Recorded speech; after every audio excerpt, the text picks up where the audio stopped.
Estamos de volta com Ver Mais e agora o assunto é um pouco delicado para alguns. Nós vamos falar de luto. O luto é um processo, um conjunto de reações e emoções, resultado de uma perda muito impactante. Nós estamos recebendo no estúdio a psicóloga Regina Rabelo.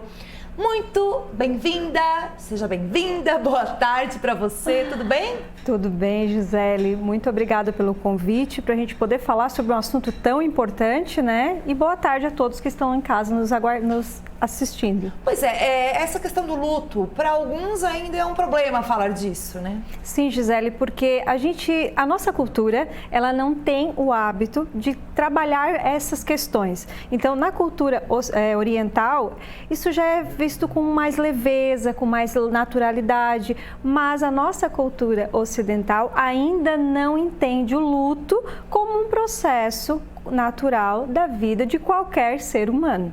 A proposta hoje é falar de luto infantil. Sim. Há alguma diferença, né, com relação aos adultos? Como que você avalia isso? Bom, o que é importante entender é que luto é luto e que todos nós, independente da idade, a gente vai sofrer com a perda de alguém querido.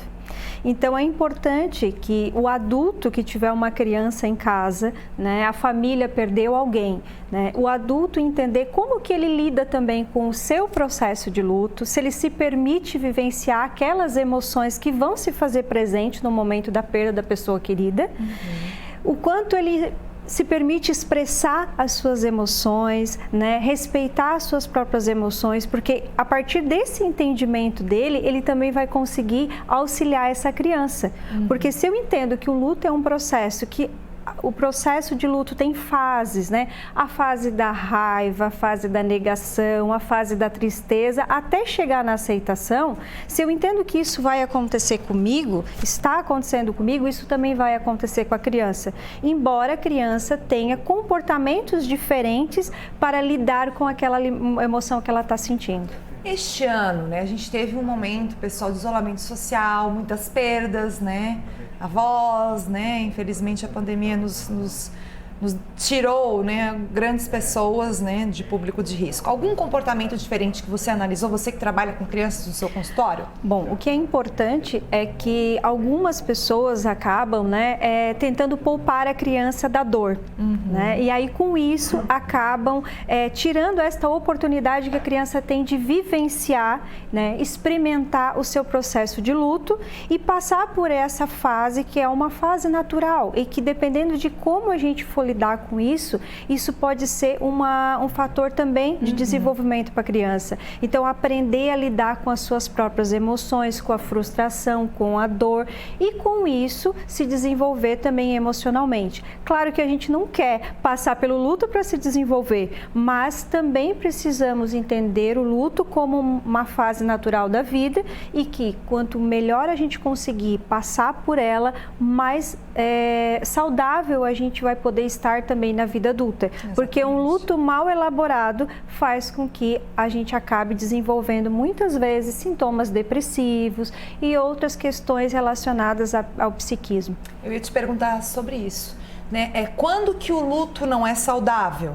Tem um tempo, tem uma média? Quais são os sinais, até mesmo para os pais identificarem nas crianças? Exato. Então, a gente tem o luto patológico, que a gente chama, que é onde a criança começa a apresentar, né, por mais de 3, 4 semanas, né? Dependendo aí de como a criança já era antes, né? Se a criança é uma criança mais introvertida, é natural que ela fique mais quietinha por um tempo. Só que a gente precisa perceber se esse quietinha já não está beirando ao isolamento social, se ela começa a ter pesadelos constantes, medo de ficar no escuro, dificuldade para se alimentar, então, né, alterações no apetite, acaba também tendo medo de dormir sozinha e muita irritabilidade, muita vontade de falar sobre a pessoa ou às vezes não quer tocar no assunto. Então, quando a gente percebe que esses sintomas já estão causando algum prejuízo para a vida funcional daquela criança, tá na hora de a gente ligar o pisca-alerta. E se eu não sei dar conta sozinho disso, porque é natural, nós pais e mães, nós não somos, né, não temos aí alguns entendimentos necessários necessários para isso, a gente busca então por auxílio profissional. Aí nesse ponto que eu ia chegar. Então os pais, como é que eles devem tratar, né, essa criança? Procurar um psicólogo, uma ajuda profissional e mais alguma atitude que os pais e educadores devem ter? Sim, principalmente o acolhimento. Sim. Acolher as emoções da criança. A criança vai sentir raiva, talvez, pelo fato de que ela não acha justo aquela pessoa não estar mais junto Sim. a ela. Ou, às vezes, a gente está falando aqui só de pessoas, mas tem também a morte de um animalzinho querido. Sim, sim. Né? Então, tem uma série de perdas. Mas aqui a gente está falando de morte de pessoas, né, de entes queridos. Nós tivemos até a grande questão da perda de sair, liberdade das crianças, Exato. né? Então, eu acho que essas informações suas foram importantíssimas, né? A gente está pincelando aqui o assunto. Então, eu agradeço, porque acabou, passa rápido, né? Tudo que é bom passa rápido. A gente agradece a sua participação. Com certeza você vai voltar aí para falar da questão da depressão infantil também, que foi um assunto sério este ano.